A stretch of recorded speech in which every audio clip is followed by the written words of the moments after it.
Salam saudara, kita berjumpa lagi hari ini dengan kasih karunia Tuhan. Bagaimana kabar saudara? Di tengah-tengah semua yang saudara hadapi, pasti Tuhan punya mau. Ketika saudara dan saya mengasihi Dia, karena Dia tidak pernah melepaskan tangan kita. Lihat saja, sebentar lagi pasti ada sesuatu yang terjadi yang sedang Tuhan siapkan untuk saudara dan saya. Nah, hari ini saya diingatkan Roma pasal 8 ya, ayat 26, tetapi Roh sendiri berdoa untuk kita kepada Allah dengan keluhan-keluhan yang tak terucapkan. Nah, saudaraku, sadarkah kita bahwa Roh Kuduslah yang memampukan kita untuk menyebut dan mengakui Yesus sebagai Tuhan atau Juru Selamat kita? Roh Kudus yang sama yang telah bersemayam dalam lubuk jiwa kita yang terdalam, yang terus mendorong kita untuk berjumpa dengan Tuhan dalam doa-doa kita, dalam keseharian kita. Saat kita terbuka akan kuasa Roh Kudus, maka Ia sendiri yang akan memampukan kita untuk melibatkan Tuhan dalam seluruh gerak-gerik hidup kita. Roh Kudus itu mengenal kita begitu mendalam. Dia selalu ada membawa kita kepada Tuhan, mengungkapkan keluhan-keluhan kepada Tuhan yang tak terucapkan. Mulut kita bisa keluh, tetapi Roh Kudus tidak pernah keluh. Dia adalah sahabat jiwa kita. Dalam jatuh bangun dari segala kelemahan kita, Roh Kudus akan membimbing dan memampukan kita, saudaraku, untuk kita tetap mengarahkan hati kepada Tuhan.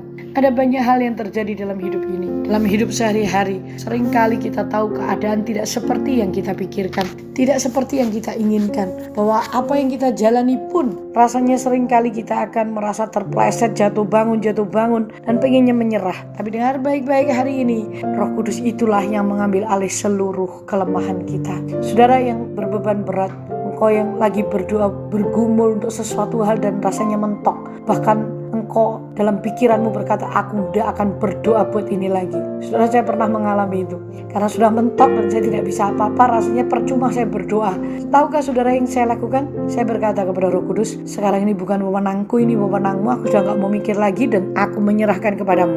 Berikan aku roh yang rela, berikan aku hati yang bisa melihat bahwa di balik semuanya ini, pertolonganmu, karyamu itu indah bagi hidupku. Nah, ketika mata saya mulai melihat tangan Tuhan yang bekerja, saya tidak lagi terfokus kepada hal yang tidak bisa saya jangkau, tidak bisa berubah.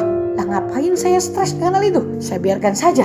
Dan Tuhan memberikan kekuatan. Roh Kuduslah yang mengambil alih seluruh kelemahan saya, dan yang mengambil alih dan memberikan kekuatan untuk saya bisa melihat, membuka mata saya yang buta, saudaraku. Seringkali kita dibutakan dengan apa yang kita lihat ini. Padahal yang kita lihat itu belum tentu itu benar. Biarin aja.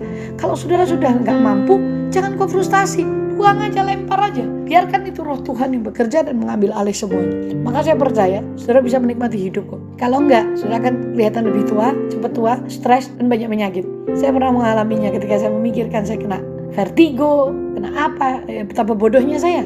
Sejak saya melempar itu kepada Roh Kudus, saya tahu Dia mengambil alih seluruh kelemahan saya, dan keluhan-keluhan yang tak terucapkan itu pun diambil alih oleh Roh Kudus.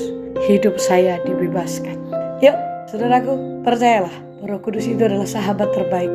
Terima kasih Tuhan, Engkau memberikan Roh Kudus-Mu kepada kami. Buatlah kami bersahabat karib dengan Roh-Mu. Kami bisa berbicara, dan kami tahu bahwa Roh Kudus itu menyertai hidup kami kemanapun kami pergi, apapun yang sedang terjadi, dimanapun kami berada. Entah itu di lembah yang curam, entah itu ada di gunung yang tinggi, Roh Kudus selalu bersama dengan kami.